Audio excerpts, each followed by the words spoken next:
Olá, 12:06, começa agora o Câmara Notícia desta quarta-feira, 18 de setembro de 2024.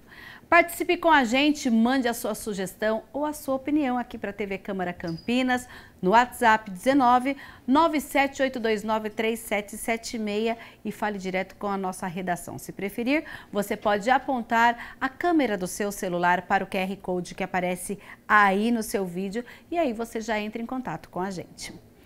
Confira agora os destaques da edição de hoje. Defesa Civil atua em cooperação com o Corpo de Bombeiros no combate a incêndios.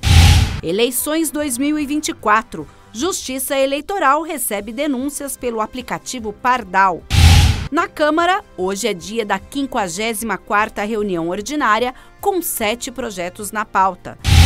E quarta-feira é dia de giro ambiental e se liga na profissão. No esporte, após 2 derrotas fora de casa, Guarani vence Mirassol no Brinco de Ouro.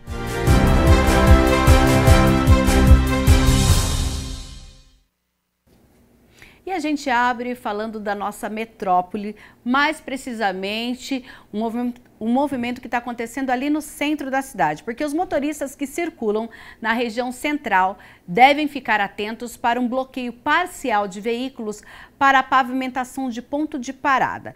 Essa parada aí, ou seja, essa interdição, ela vai acontecer até o dia 24 de setembro na rua Jorge Miranda, que é a continuação da Orozimbo Maia, próximo ao Mercadão.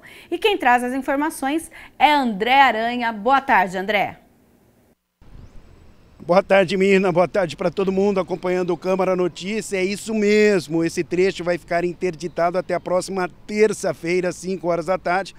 Portanto, até o dia 24, o trecho aí, continuação da Avenida Orozimbo Maia, a rua Jorge Miranda. Como a gente pode observar nas imagens, os agentes da INDEC estão aqui trabalhando. Quem costuma, portanto, circular pela região central deve ficar atento a mais uma frente de obras para pavimentação de ponto de parada, que exigiu bloqueio parcial, um trecho, como eu disse, aqui da rua Jorge Miranda, foi parcialmente interditado ao tráfego de veículos pela INDEC. O bloqueio, portanto, deve durar praticamente uma semana, até a próxima terça-feira, e a faixa direita da pista interna da via vai ficar fechada ao trânsito nas alturas.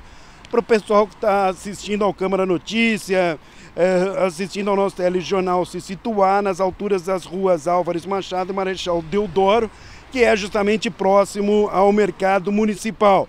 Bom, durante o período de duração do bloqueio, o ponto de ônibus localizado no trecho foi desativado, não haverá impacto nos trajetos e um ponto provisório foi sinalizado pela INDEC no trecho que antecede a parada. Uma informação importante que a pavimentação de paradas, a ação é parte do programa de requalificação dos pontos do transporte público coletivo, que está contemplando aí mais de 60 paradas no local. O objetivo, de acordo com a INDEC, é justamente ampliar a durabilidade do pavimento junto aos pontos de parada, também minimizar a necessidade de manutenções. Bom, os agentes da mobilidade urbana, Mirna, sinalizam a interdição, estão inclusive orientando condutores aqui nos primeiros dias da intervenção, monitorando a região impactada, estão passando todas as informações, inclusive as pessoas estão passando por aqui perguntando o que está acontecendo e os agentes estão informando. Também aqui no Câmara Notícia a gente está trazendo as informações. Bom, as pessoas que queiram mais informações a respeito do trânsito podem acessar os canais do Fale Conosco INDEC, ou o 118, o telefone, ou o site portal.indec.com.br, Fale Conosco.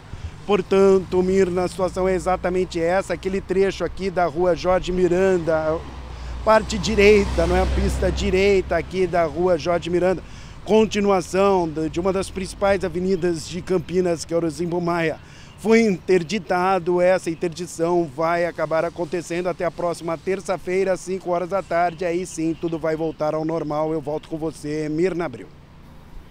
Obrigada, André. Inclusive, vamos salientar aqui. Como vocês viram aí na entrada do André, olha, os pontos de parada que estão nesse momento substituindo esse que está interditado, um é entre a Avenida Orozimbo Maia e a Rua Sacramento, e o outro é entre a Avenida Senador Saraiva e a Benjamin Constant. São 27 linhas de ônibus impactadas nesse momento em que esse ponto específico em que vai haver a pavimentação está então interditado. Com isso, as linhas, então você que usa a linha 114, a 117, a 131, 133, 135, a 154, a 161, a 190, a 192, 197, 240, 260, o pessoal que vem lá de Barão, a 309, a 331, 332, 339, 353, a 356, a 369, 375, 380, a 390, a linha 391, 392,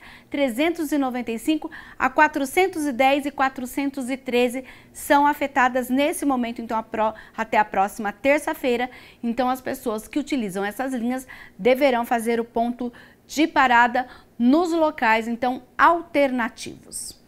Vamos agora falar de estiagem. A gente acompanhou recentemente aí a questão do Pico das Cabras, né? Que a gente, infelizmente, teve aquele incêndio lá em que acompanhamos dia a dia a atuação das autoridades. E olha só, a Defesa Civil de Campinas reforçou as equipes dos plantões da Operação Estiagem e manteve maquinários em locais de fácil acesso para dar apoio ao Corpo de Bombeiros em caso de incêndios em áreas florestais. Acompanhe. O boletim meteorológico emitido pelo Núcleo de Gerenciamento de Emergências do Governo do Estado fez um alerta para os dias mais quentes e secos, o que aumenta o risco de incêndios em áreas verdes. A Defesa Civil de Campinas reforçou as equipes dos plantões da Operação Estiagem em caso de incêndios em áreas florestais. A atividade de combate é do Corpo de Bombeiros. Toda vez que o bombeiro entender que existe a necessidade de apoio, de maquinário, caminhões de água e até de equipes, ele solicita a Defesa Civil. Esse ano tem sido muito difícil, tem sido um ano atípico do ponto de vista várias ocorrências simultâneas, mas eu diria que a grande característica desse ano é a alta temperatura. Quer dizer, a alta temperatura está sendo muito diferenciada dos anos anteriores. Ou seja, não chove e aí nós temos uma alta temperatura. E tradicionalmente o mês de setembro venta um pouco mais e isso ajuda na propagação dos incêndios. Então eu diria que tem sido bastante atípico esse período aqui na cidade e na região de Campinas. Em toda ocorrência de maior envergadura nós estabelecemos esse sistema de comando. E nesse sistema de comando nós reunimos todas as agências que podem nos apoiar. O Corpo de Bombeiros, pela lei estadual 1256, ele é o gestor dessa ocorrência. Então, nós acionamos o apoio dos demais agências, dos demais órgãos para nos apoiar. Então, por exemplo, a Defesa Civil é um órgão, é um agente que nos ajudou bastante nas ocorrências, inclusive tanto com o efetivo quanto com os contatos que eles mesmos possuem, né? Alguns caminhões, a Sanasa nos ajudou também. Então, esses órgãos ajudam bastante a gente. Segundo o diretor da Defesa Civil, setembro é um dos períodos onde o trabalho de monitoramento mais se intensifica pelo aumento de ocorrências de foco de incêndio. Especificamente na cidade de Campinas foram mais 15 agentes de Defesa Civil que foram concursados, isso tem ajudado muito o reforço das equipes. E também a questão de equipamentos que servem para dar um primeiro combate numa vistoria ou até assessorar o Corpo de Bombeiros. Nesse último incêndio que nós tivemos agora, nós tivemos um aporte muito forte de vários órgãos da Prefeitura, principalmente de maquinário e também a questão de caminhões de água. Para vocês terem uma ideia, só no Pico das Cabras foram usados 6 caminhões de apoio ao Corpo de Bombeiros. Então realmente é um trabalho muito integrado em virtude de várias ocorrências simultâneas e você precisa às vezes de várias pessoas. Isso tem causado muito cansaço na equipe e também a questão dos outros órgãos que você acaba acionando também. Por exemplo, a Sanasa na última operação ficou também a madrugada inteira apoiando o Corpo de Bombeiros, como a Defesa Civil também teve que fazer a mesma ação. Uma das principais ferramentas utilizadas pelos agentes é o drone, que com o tamanho e a capacidade de manobra mapeia as áreas e permite que qualquer foco de incêndio seja identificado antes de assumir proporções maiores. Ele ajuda porque ele direciona efetivamente a extensão de uma área efetiva que foi queimada, você tem mais precisão nisso para você saber onde a área foi atingida, você tem um dimensionamento maior disso e também a questão para a fiscalização. Quer dizer, depois é como uma foto de um radar de trânsito. A imagem do satélite dá uma imagem bastante concreta do que aconteceu naquele local. Então você tem um dimensionamento muito forte do que aconteceu e as questões de notificação também do porquê aconteceu aquilo, porque a área não estava limpa, porque a área não estava cuidada. A Defesa Civil tem como função reduzir os riscos de desastres através de ações preventivas. E toda ocorrência atendida também pelo Corpo de Bombeiros também é monitorada pela Defesa Civil. Isso vai gerar uma notificação por um órgão fiscalizador da Prefeitura, ou seja, a pessoa pode ser passível de multa pela Secretaria do Clima do município de Campinas. Campinas abre chamamento para pontos e pontões de cultura através da Lei Aldir Blanc. Veja quem pode se inscrever.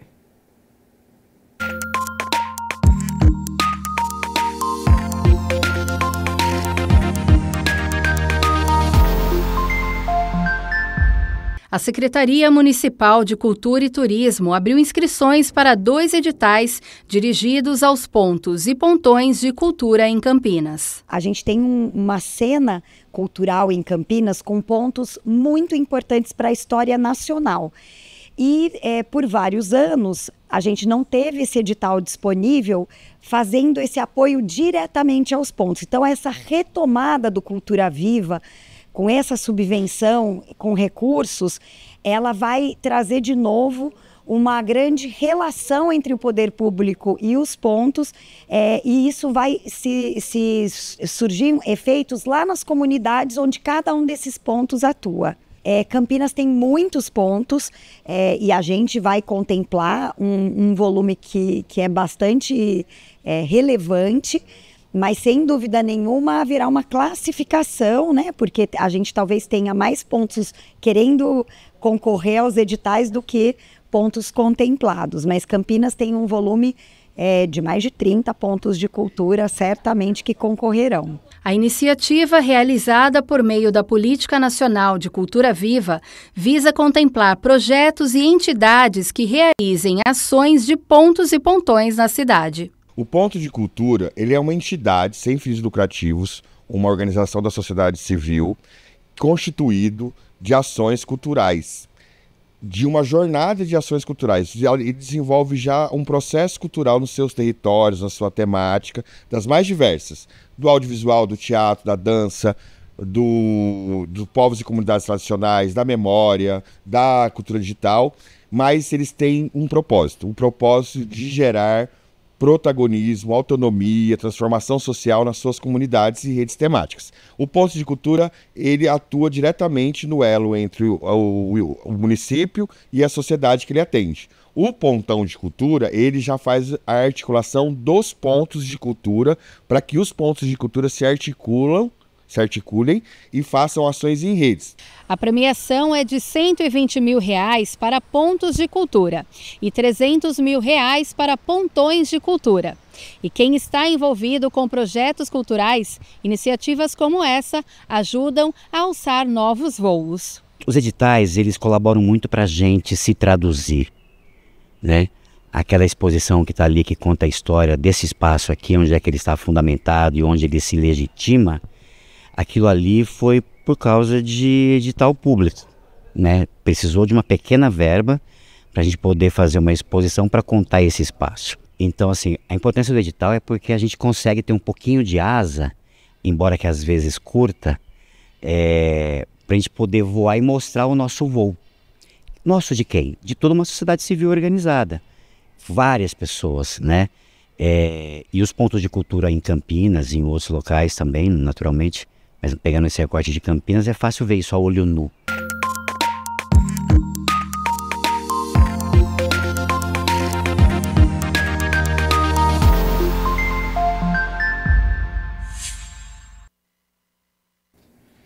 A gente reforça aqui, então, que é o seguinte, olha, até o dia 8 de outubro, então, a gente tem as inscrições para os pontos de cultura.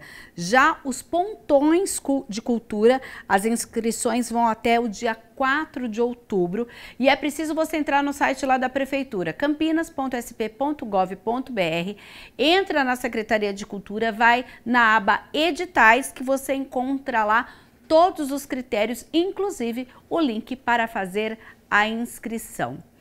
A gente vai falar hoje de mais uma maravilha aqui da cidade de Campinas, afinal, Campinas tem aí as 7 maravilhas, né?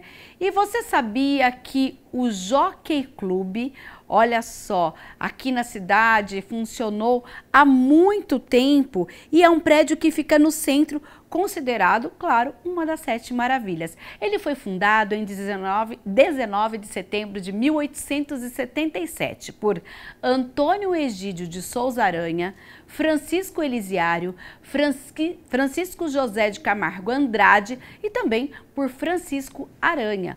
O Jockey Club movimentou muito dinheiro com as apostas das corridas de cavalo da época da conclusão de sua sede até a década de 1970. O clube viveu aí um período de muito movimento, sendo palco de grandes festas, recitais de piano, violino e canto das famílias tradicionais aqui de Campinas.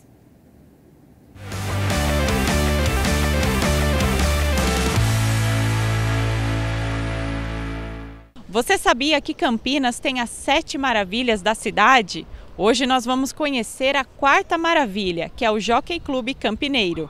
O prédio do Jockey Club é uma das joias da arquitetura de Campinas, localizado na Praça Antônio Pompeu, no centro da cidade. Projetado pelo engenheiro Augusto Lefebvre, o imóvel foi completamente revitalizado e passou a abrigar, além da sede do clube e de um restaurante, uma casa noturna. Para completar o tour, vale uma parada em alguns dos bares e lanchonetes que servem os clientes com mesas na calçada. No passeio a pé para contemplar a fachada do Jockey Club, também pode-se conhecer o monumento túmulo do compositor e maestro Carlos Gomes, que fica na mesma praça. O único elevador de gaiola que ainda existe é no Jockey. Esse prédio é de 1925, estilo Art Nouveau, estilo floral, e ele foi baseado nos palacetes franceses do século XVIII. Aqui onde as pessoas realizavam as apostas de cavalo, não as corridas. As apostas eram realizadas nesse local e é onde aconteciam os grandes saraus, os grandes bailes da elite cafeeira. Então, aí tem registro até da vinda de Getúlio Vargas aqui. Então, os restos mortais do grande maestro, gênio das Américas, negro, porque ele era filho de Fabiana Jaguari, índia, e o maneco, Manuel José Gomes, negro. Então, os restos mortais dele estão nesse local. Esse monumento já existe desde 1905. E o nome das principais obras do grande maestro, que são A Noite do Castelo, Maria Tutor, Fosca, Condor. Essas são algumas, e o Guarani, o qual ele teve o ápice da carreira em 1870.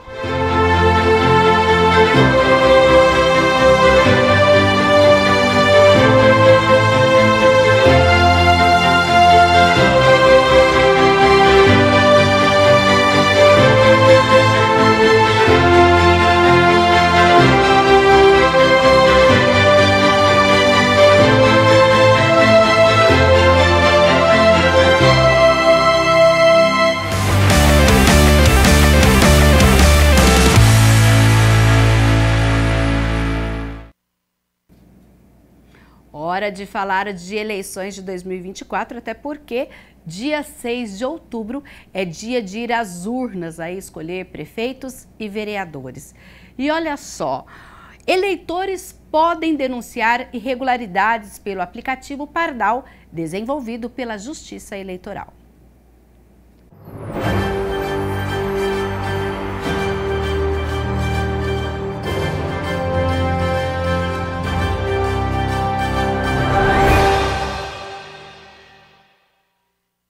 Desenvolvido pela Justiça Eleitoral, o Pardal está disponível gratuitamente para download nos sistemas iOS e Android. O aplicativo permite que os eleitores denunciem diversos tipos de irregularidades durante a campanha eleitoral. O objetivo do aplicativo é contribuir com o trabalho de apuração dos tribunais regionais eleitorais do Ministério Público Eleitoral, ao contar com a contribuição dos cidadãos para fiscalizar falhas eleitorais.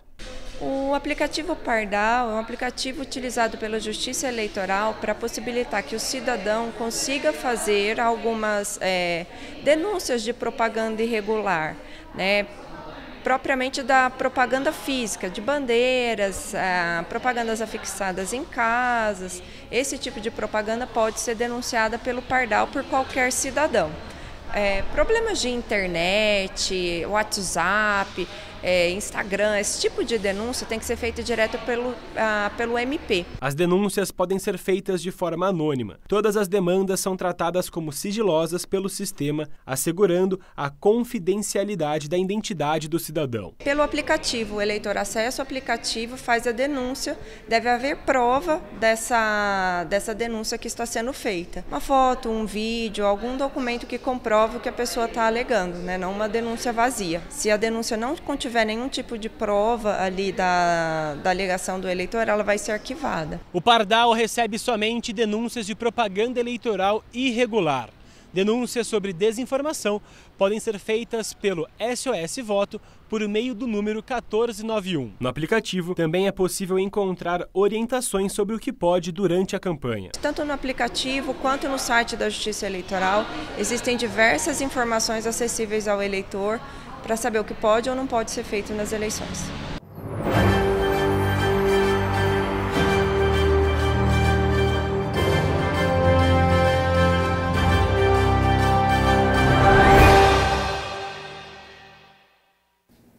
Para mais informações a respeito das eleições, basta acessar o site da Justiça Eleitoral, tre-sp.jus.br.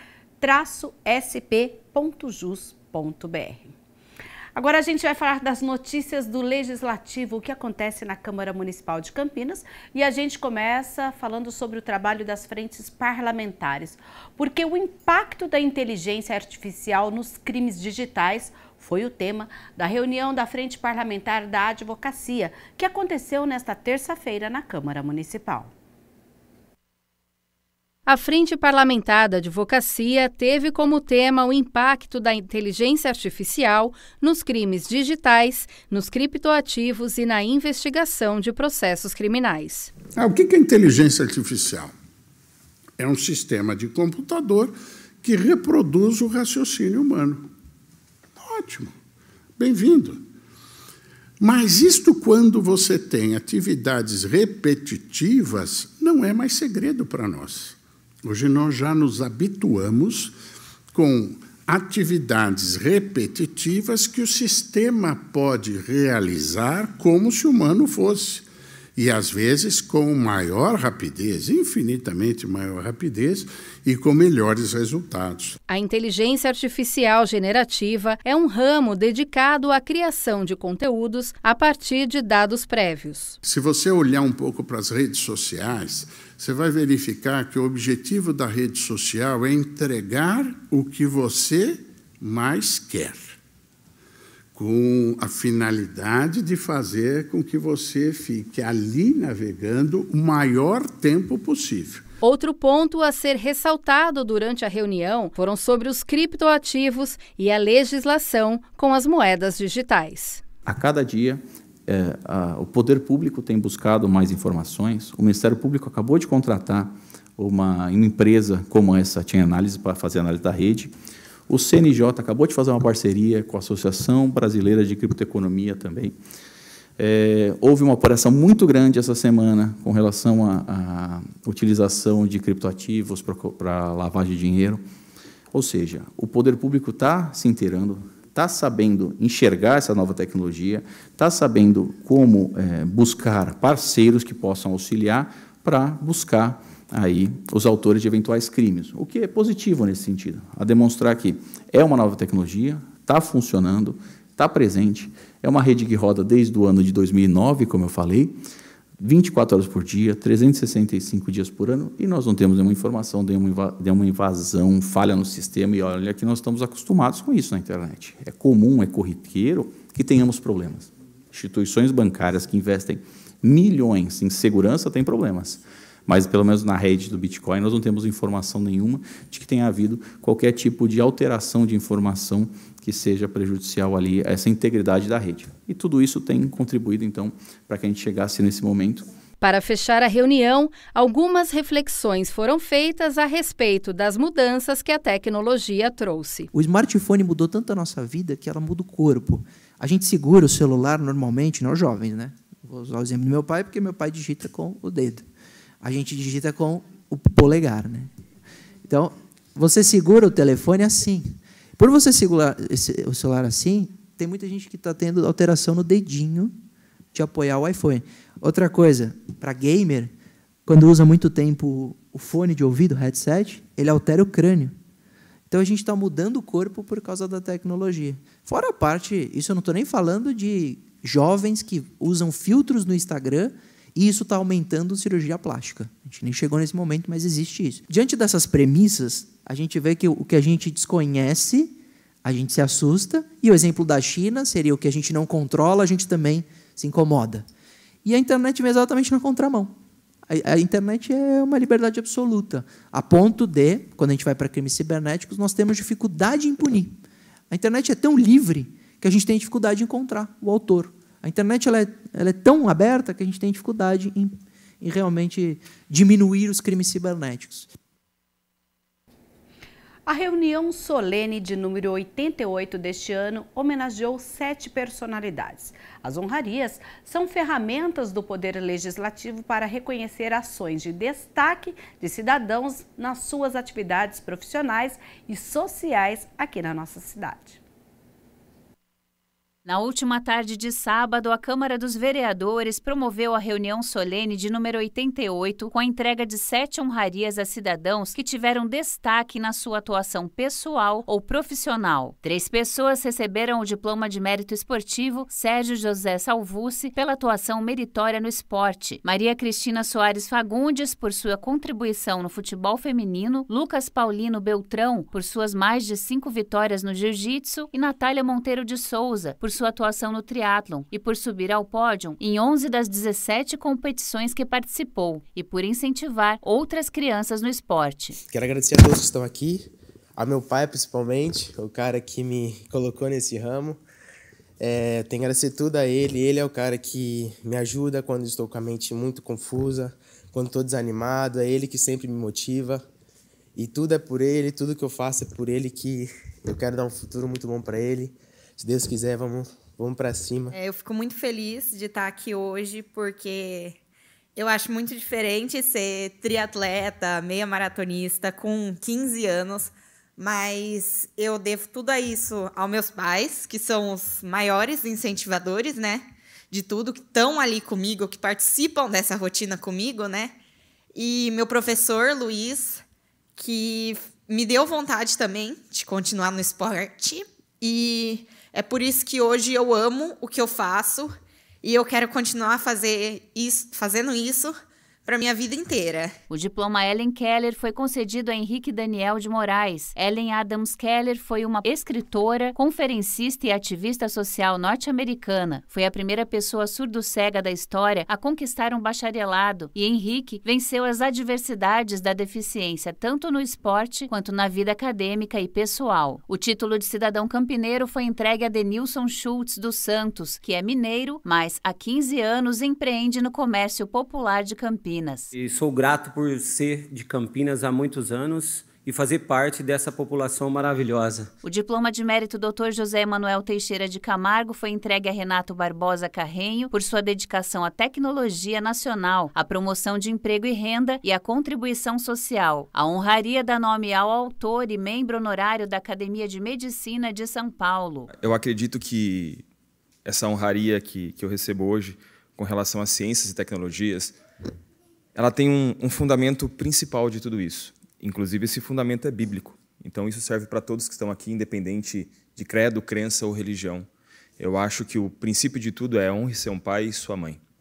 graças à cobrança deles e graças a toda a estrutura que eles puderam me proporcionar, foi quem eu consegui me tornar hoje. O diploma de mérito empresarial José Bonifácio Coutinho Nogueira foi entregue a Kleber Luiz de Souza por seu destaque na produção musical e a Luiz Ricardo Assunção Elias por sua trajetória de sucesso no ramo do comércio de roupas. E estamos lutando para mostrar que a nossa cidade, né, de Campinas, tem muitos jovens talentosos e que estão precisando de oportunidade de mostrar a música de Campinas para o mundo. A cidade de Campinas foi maravilhosa para mim também, trabalhei desde cedo, começando na carriola, né, como ele falou, depois a gente foi evoluindo e hoje, graças a Deus, a gente tem as lojas aí, né, e vem dando certo, né. José Bonifácio foi um importante advogado, empresário, usineiro, pecuarista e político brasileiro. O diploma de mérito jurídico Elvino Silva Filho, que se destacou como grande estudioso do registro de imóveis, foi concedido ao advogado Gabriel Normaton Penteado. Eu queria agradecer a todos pela honraria. Eu não podia deixar de agradecer também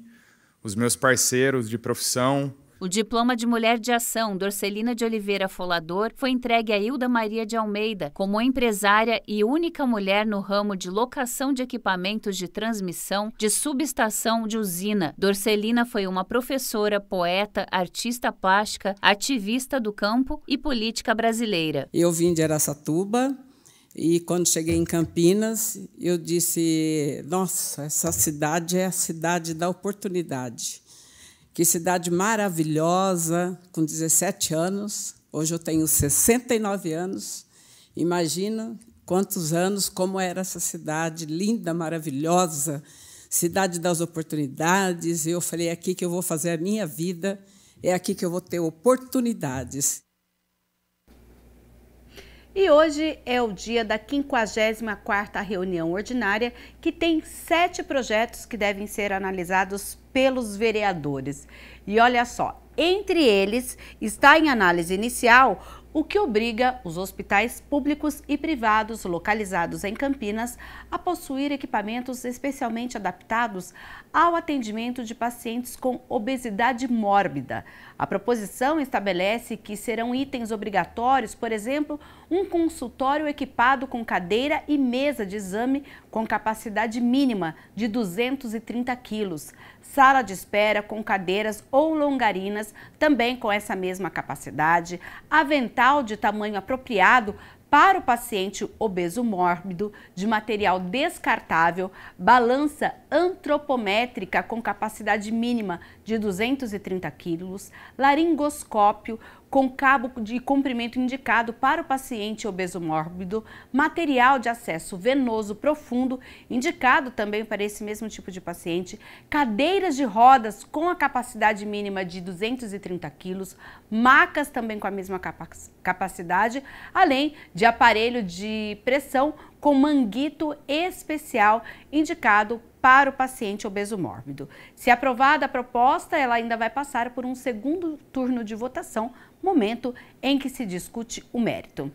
A sessão da Câmara começa às 6 horas da tarde e a entrada do plenário, que está em reforma, está sendo feita pela Avenida da Saudade 1004. Então, se você for acompanhar a sessão, você entra aqui pela Avenida da Saudade e, caso não possa participar presencialmente, a TV Câmara Campinas transmite ao vivo toda a reunião a partir das 6 horas da tarde. E a pauta completa está no site campinas.sp.leg.br. Agora nós vamos falar de sustentabilidade, porque olha só, estudos sobre as mudanças climáticas têm apresentado desafios em diversos setores. Um dos pontos apontados por uma pesquisa realizada pelo CNPEM revela que a baixa quantidade de chuvas e o aumento de temperatura devem reduzir a produtividade de etanol de primeira geração em até 26%. Esse é o tema do Giro Ambiental de hoje.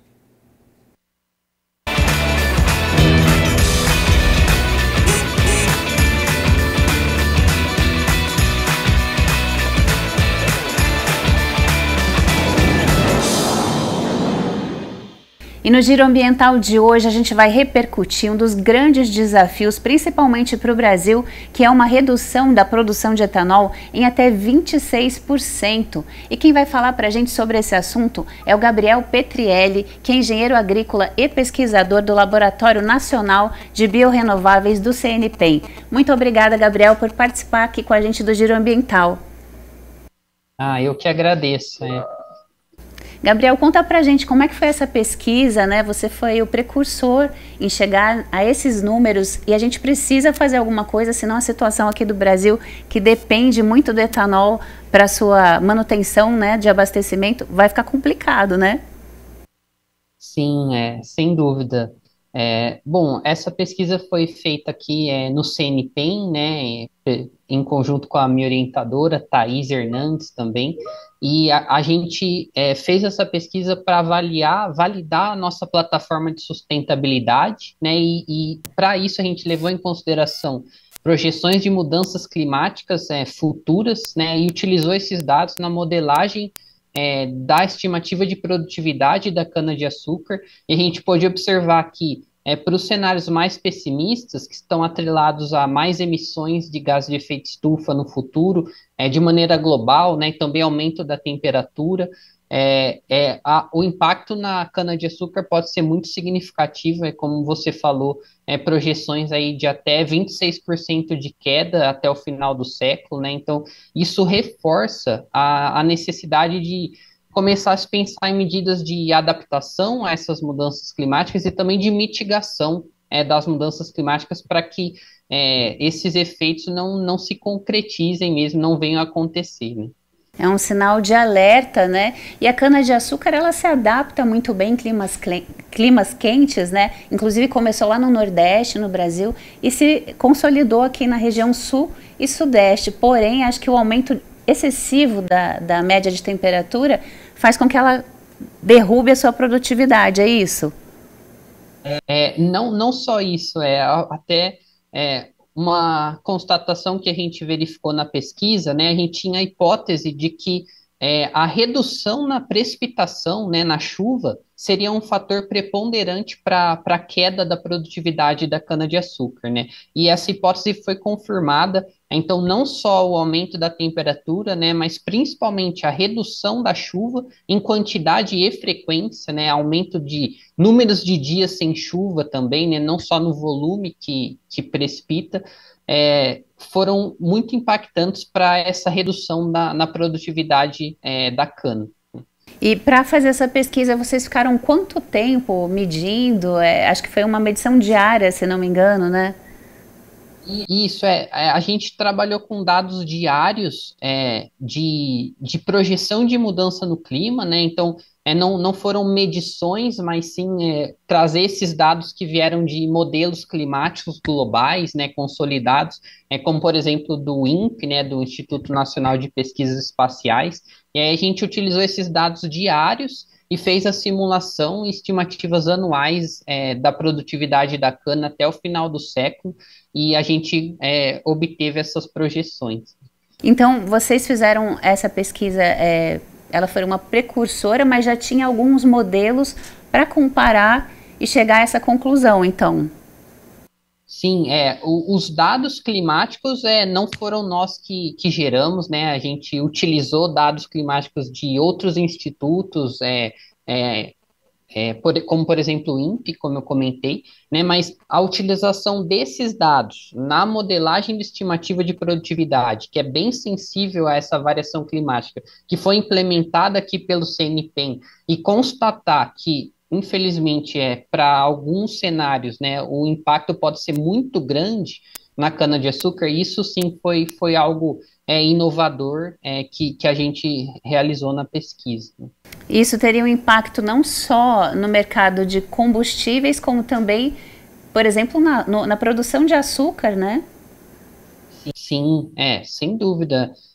A cana-de-açúcar, né, não só a biomassa dela, mas os seus produtos derivados, né, como, por exemplo, o etanol e a cana-de-açúcar, até a eletricidade também. A gente fez um levantamento, né, do impacto que essas reduções na produtividade poderiam ter na geração de energia elétrica também, e ficou aí em torno de 5 terawatt-hora por ano, né, que para colocar em perspectiva é quase 40% do consumo de eletricidade residencial no país, desculpa, do consumo de iluminação pública do país. Tá? 30%? Então é bastante coisa. Sim. Muita coisa, né?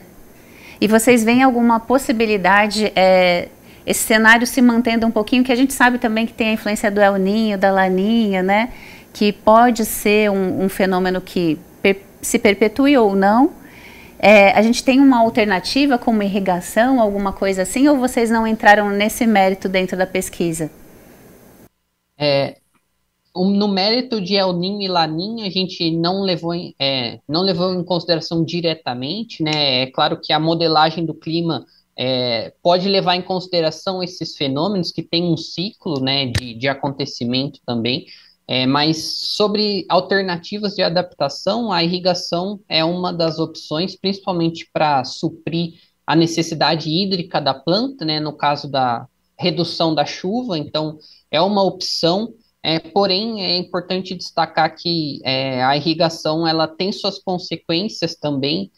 Você precisa verificar se você tem essa disponibilidade de água para usar na irrigação da cultura, né? E em cenários de redução de precipitação, isso pode ficar até mais difícil de se concretizar, né? Então, aqui no CNPEM a gente olha para impactos nos ecossistemas, né, da produção de biorrenováveis como a cana-de-açúcar. Então, é sempre bom falar que isso precisa ser levado em consideração. Outra alternativa de adaptação é a seleção de variáveis genéticas, né, para cana-de-açúcar mais adaptadas a essas possíveis condições futuras que podem vir a se concretizar e afetar a produção de cana-de-açúcar, né? Então, essas são algumas medidas de adaptação que podem ser feitas para tentar se adaptar a esses possíveis impactos.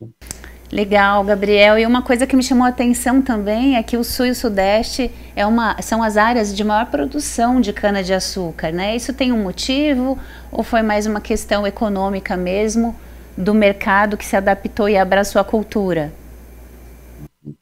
Na verdade, a pesquisa que a gente fez foi na região Centro-Sul, que a gente chama, né? Foram 6 estados levados em consideração, então Mato Grosso do Sul e Goiás, né, do Centro-Oeste, São Paulo e Minas do Sudeste e o Paraná. No norte do Paraná, da região sul, a gente tem também uma área produtiva de cana, e esses estados, eles correspondem a 90% da produção de cana-de-açúcar do país, né? Isso vem historicamente, já tem sido assim, principalmente o estado de São Paulo que concentra a maior produção de cana-de-açúcar, tem condições favoráveis para esse desenvolvimento, né, da cultura.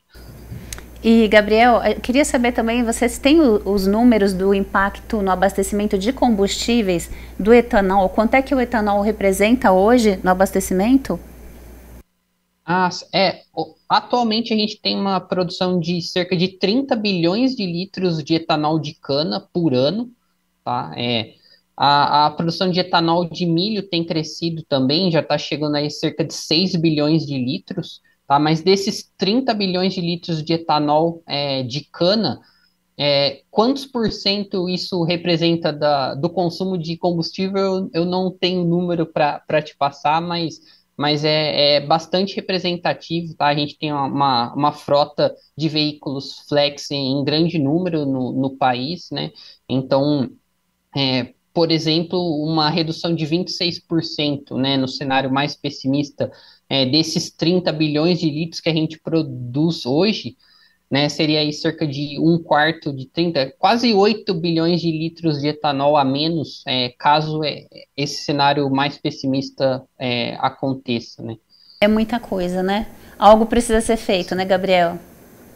Sim, sem dúvida, né? E é um esforço global, né, para redução de emissões, né, para que os cenários mais pessimistas, como esses de maior aumento de temperatura no planeta Terra, que trazem diversas consequências negativas, né, para o planeta todo, e no caso aqui, como a gente mostrou, para um setor, como o setor da produção de cana-de-açúcar, né, que é tão importante para o nosso país.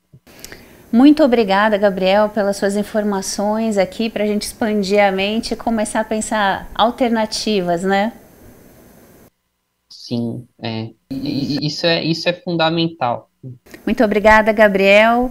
E para você que nos assiste, continue com a gente, que agora é a hora daquele giro ambiental pelas curiosidades e algumas notícias do Brasil e do mundo. Um novo morador chegou ao Zoológico Municipal de Guaíra, um filhote de onça parda, puma concolor. O animal foi resgatado pela Polícia Militar Ambiental em uma área rural de São Joaquim da Barra, a 59 quilômetros de Franca. O animal foi encontrado por funcionários de uma empresa sucroalcooleira com uma das patas feridas e estava afastado de outros de sua espécie. A região tem sofrido com queimadas em áreas rurais e de vegetação nativa, forçando diversos animais silvestres a deixarem seus habitats naturais em busca de abrigo em plantações de cana-de-açúcar e em outras áreas próximas. O Zoológico de Guaíra será o novo lar do filhote, onde ele receberá atenção veterinária para sua recuperação. Imagina você estar em casa e, de repente, se deparar com uma onça. Isso aconteceu em Cáceres, a 220 quilômetros de Cuiabá, em 1º de setembro. A onça parda foi flagrada em cima do portão de uma casa no bairro Cidade Nova. O animal também foi visto andando pelas ruas da cidade. A cena inusitada assustou os moradores. Uma equipe do Corpo de Bombeiros foi acionada para fazer o resgate. Segundo a Polícia Militar Ambiental, a onça passou por diversas casas do bairro e foi resgatada após subir em uma árvore. O registro curioso pode ser um reflexo dos incêndios que vêm ocorrendo no estado. Com as queimadas, os animais silvestres, como as onças, acabam buscando refúgio em outras áreas, como as urbanas. A informação foi confirmada pelo tenente-coronel da Polícia Militar, Itamar Santos de Jesus, que assegurou que a invasão de animais no perímetro urbano é uma consequência da série de queimadas que estão atingindo a região. A onça estava com ferimento na região do peito e foi encaminhada para atendimento veterinário. De acordo com o último comunicado do Corpo de Bombeiros Militar emitido no mesmo dia do resgate, 35 incêndios florestais foram combatidos na região. Já no Pantanal, 56 bombeiros se distribuem pela reserva particular do Patrimônio Natural do SESC, em Barão de Melgaço, divisa de Cáceres com a Bolívia, e na região da fazenda Cambarezinho, em Poconé. Fotógrafo aponta a câmera para a árvore e acaba registrando cena perfeita do reino animal. Em maio deste ano, o fotógrafo de vida selvagem Gamander Lopes, de 22 anos, visitou seu amigo Lucas Lorenz, também fotógrafo de vida selvagem de 19 anos, que mora na Alemanha. A dupla, apaixonada por capturar imagens impressionantes da natureza, se aventurou em um parque fechado para registrar momentos únicos e fascinantes da vida selvagem. Durante a caminhada, Lucas surpreendeu o Gamander ao revelar uma criaturinha adorável que vive em um buraco no alto de uma árvore. Então, ele montou seu equipamento e mirou a câmera para a casa do bichinho. Foi quando a carinha mais fofa apareceu na lente, uma mãe guaxinim. O animal estava muito confortável em sua casa, parecendo relaxada, e o momento se tornou ainda mais mágico quando os filhotes também apareceram. Registrar o momento em fotos não foi o suficiente. Gamander também filmou a pequena família brincando dentro da árvore. Sem dúvida, essa foi a cena mais doce e adorável que Gamander compartilhou em seu perfil do Instagram, no 1º de junho. A publicação acumulou mais de 4,3 milhões de visualizações e milhares de reações e comentários. É tão lindo testemunhar o quão segura ela se sente, escreveu uma internauta. Uau, que trabalho incrível, declarou outra.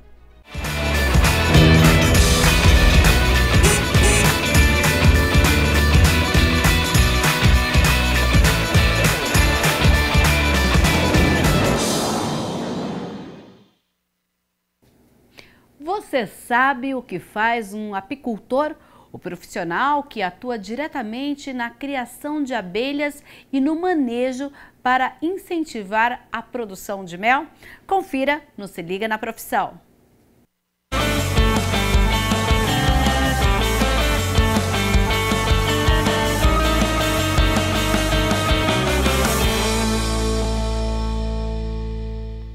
É o quadro Se Liga na Profissão e hoje nós vamos saber o que faz um apicultor.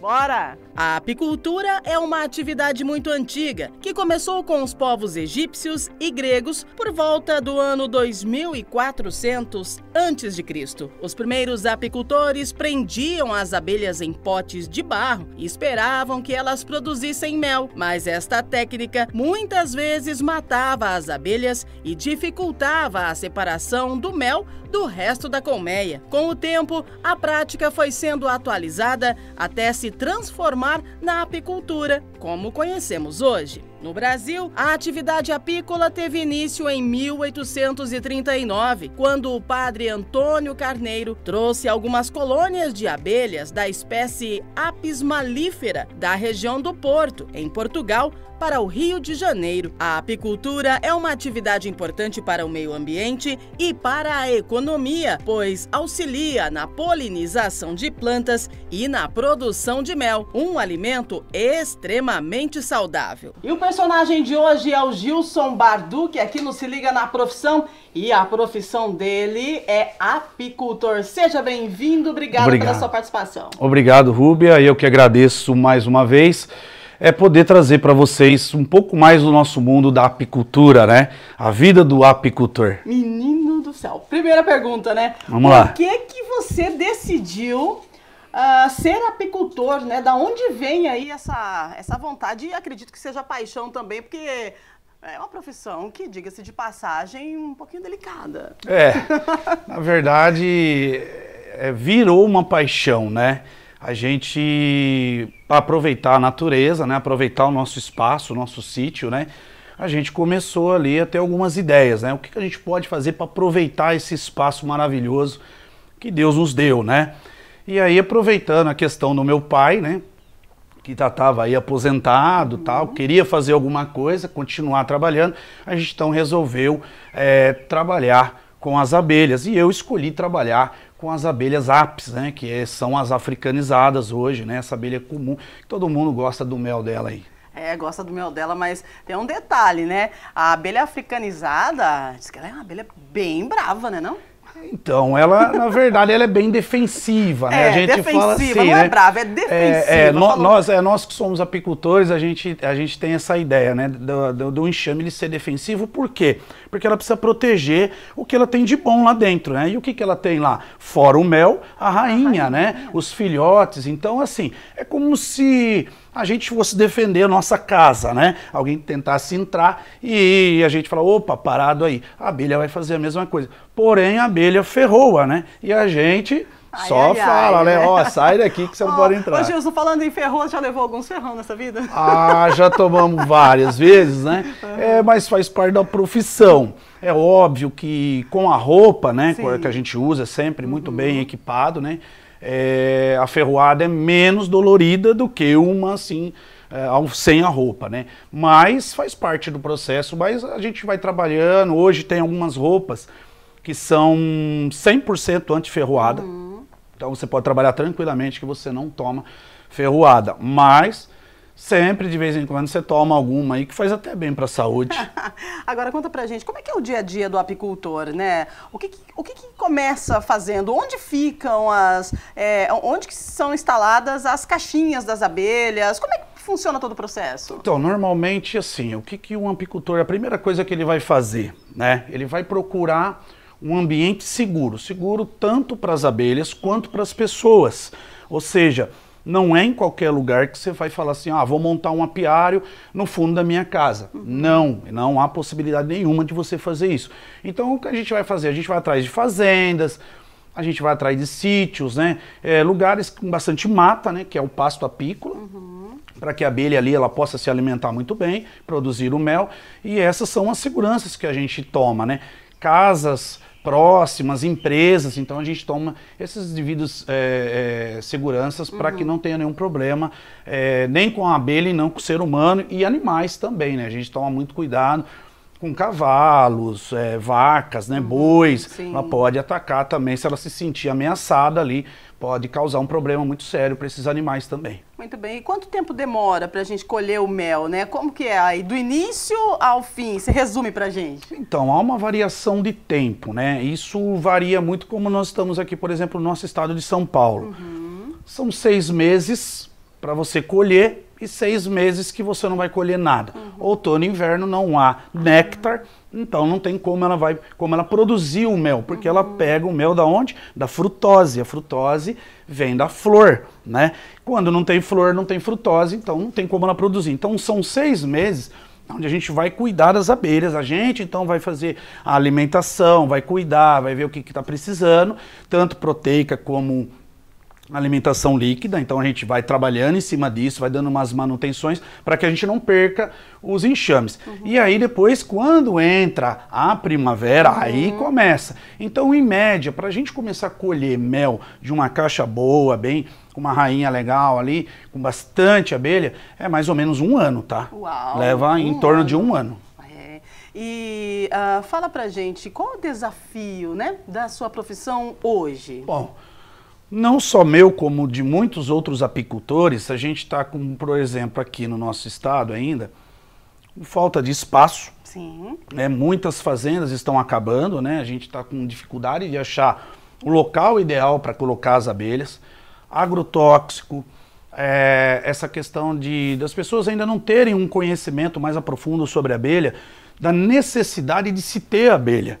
Eu costumo dizer para os amigos e para quem vai querer fazer um curso com a gente, né, ter conhecimento, que não é a questão do mel, não é a questão de própolis, é a questão da vida, a abelha. A abelha nos traz a vida, né? A polinização que a abelha faz é o que importa, na verdade, para a vida do ser humano. O que vem depois disso, que é própolis, mel, até o veneno dela, enfim, é usado no dia a dia, mas o mais importante seria essa questão da polinização. Então, manter as abelhas, né? Achar os lugares corretos para a gente poder fazer isso. Muito bem. E aquela questão aí da gente poder identificar o mel de verdade do mel que não é de verdade, porque tem algum produto aí que a gente percebe que não é o mel de abelha realmente, né? Como é que a gente identifica? Então, existem algumas maneiras, né? Eu gosto sempre de falar para o pessoal usar o iodo, né? O iodo que você compra mesmo na farmácia, você pode comprar ele na farmácia e fazer o teste ali. Se ele ficar muito escuro mesmo, já é um mel falsificado, tem alguma coisa que a pessoa colocou no meio. Uma outra coisa, procurar sempre saber quem é o apicultor, da onde vem esse mel, né? Você conhece? Faz um levantamento, hoje é legal, a internet está aí, tá fácil de você saber, de que apiário que é, da onde está vindo esse mel, né? Porque a gente segue a legislação, né? Que nem hoje eu tenho um sócio, né? Então eu sigo a legislação dele, que é o CISP, que é o Serviço de Inspeção Estadual, então é muito rigoroso isso daí. Então passa-se por laudo, exame, tudo isso aí é feito. Então a gente tem uma autorização do governo do estado de São Paulo para fazer. Procurem sempre saber de onde está vindo esse mel. Muito bem. E para a gente finalizar, como que está o mercado do mel aqui na nossa região? Olha, o mercado do mel hoje na nossa região, ele é muito bom. Ele é muito bom, né? Porém, o que acontece? A gente tem uns problemas que são quem? O pessoal que falsifica o mel, né? Então hoje a gente tem a nossa loja, a gente tem a qualidade que a gente coloca para você na sua mesa, porém os falsificadores, eles acabam que dando um pouco de problema para a gente, né? Aí é questão de valor e tudo mais, mas quem conhece um mel de verdade sabe de todo o trabalho que a gente tem, todo o gasto que a gente tem no investimento, né? Então sabe que o mel não é tão barato assim como de costume você encontra aí às vezes em lugares aí. Mas está muito legal esse mercado do mel aqui na nossa região. E quem quiser trabalhar igual você, como apicultor, que caminho deve seguir? Olha, primeira coisa, procurar um curso na área da apicultura, mais presencial. Porque trabalhar com abelha com ferrão Não é aquela coisa que às vezes você vê no vídeo, né? Ah, eu vi lá o cara trabalhando. A gente trabalhando parece ser muito fácil, mas procure sempre um local, por exemplo, a Casa do Apicultor em Campinas, eles dão bastante curso, o Senar, às vezes você pode fazer, tem um curso gratuito pelo Senar, né, que é do governo federal, e ali os professores vão te ensinar muito bem, na prática, como trabalhar com a abelha Apis, porque exige uma questão de segurança, não é simples assim, vai lá, pega a abelha e coloca em qualquer lugar, exige uma questão muito grande de segurança para trabalhar com as abelhas africanizadas hoje. Certo. Abelhas africanizadas. E qual que é a outra que você falou? Que não existe mais aqui no Brasil? Europeia, é isso? Exatamente. Então, distingue pra gente. Qual que é a diferença de uma para outra? Antes de 1954, existia no Brasil a abelha europeia. Né? Ela foi trazida da Europa, tudo, Itália, Inglaterra, enfim, dos países de navio, né? E aí chegou aqui no Brasil, ela não se adaptou muito bem, por causa do clima, começou com alguns problemas de saúde até da abelha, né? E a produção dela também não era muito boa. Aí então foi trazido da África a abelha africanizada mesmo. E aqui no nosso interior foi feita essa junção, infelizmente, aconteceu um acidente, não era para ter acontecido isso, mas as abelhas acabaram fugindo. E aí ficou uma junção da abelha africanizada com a abelha europeia. Hoje, então, a gente tem a abelha africanizada, né, que é a abelha Apis aí, que a gente tem hoje no nosso interior e no Brasil inteiro, né? Tá certo. Você é apaixonado pela sua profissão? Demais da conta. Por quê? Eu acho que como eu disse agora de pouco, né, a abelha é vida, né? E a gente trabalhando com elas, a gente acaba entendendo o significado de tudo, né? Da mesma forma que muitas vezes ela pode tirar a vida de alguém, mas ela muito mais dá do que tira. É só saber trabalhar, é só saber cuidar e também ter aquela questão de respeito, né? Vamos respeitar ela, né? Porque ela também tem o espaço dela e tem que ter, não tem jeito. Maravilha! Esse é o Gilson Barducci. Ele é apicultor. Falando com a gente aqui no Se Liga na Profissão, quero agradecer e te parabenizar pela sua profissão, agradecer pelas informações, por trazer informações aí dessa profissão tão especial, né? E que não é para todo mundo não, viu? Ser apicultor, você tem que saber lidar com a natureza, entender e do equilíbrio, né? Que precisa ter e para poder entregar aí um mel de qualidade. Obrigada pela sua participação. Eu que agradeço, Rúbia, mais uma vez, a TV Câmara de Campinas, os envolvidos, porque levar informação e levar a informação correta é maravilhoso, né? E a gente fica feliz por vocês procurarem a gente e sempre que alguém quiser mais informações também é só procurar o nosso apiário, que a gente está disposto a fornecer tudo que vocês tiverem de dúvida também. Maravilha! É isso aí, Gilson Barducci, Se Liga na Profissão, profissão do dia, apicultor. Obrigado, até mais.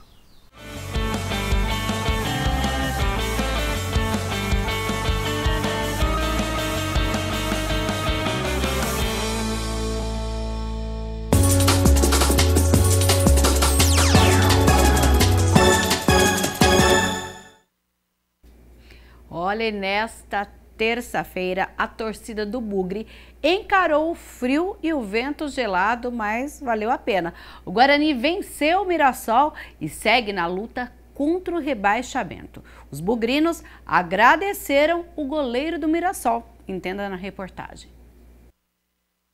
Sabe uma noite que tudo dá certo? Pois é, os deuses do futebol estavam com o Guarani. O primeiro exemplo é esse aí, ó. Logo no comecinho do jogo, o Mirassol com De La Torre manda a bola no travessão. Aí o Bugre cresce no jogo. Luan Dias arrisca de fora da área. Em cobrança de falta, Heitor bate. Alex Muralha espalma e evita o gol bugrino. Lembra que eu falei que estava dando tudo certo para o Guarani? O segundo exemplo é esse. João Vitor arrisca e Alex Muralha aceita.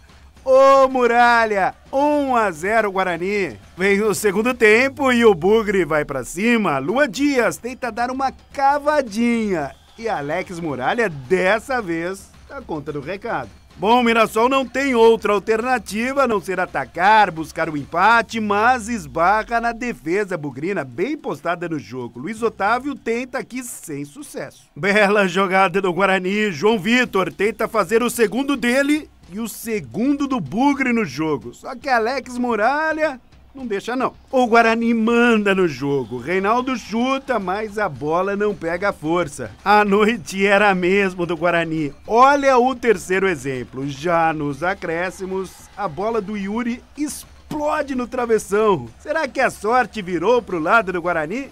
Guarani 1, Mirassol 0. O Guarani volta a campo na próxima terça-feira contra o Operário em Ponta Grossa. O time de Campinas chegou aos 24 pontos na Série B do Campeonato Brasileiro.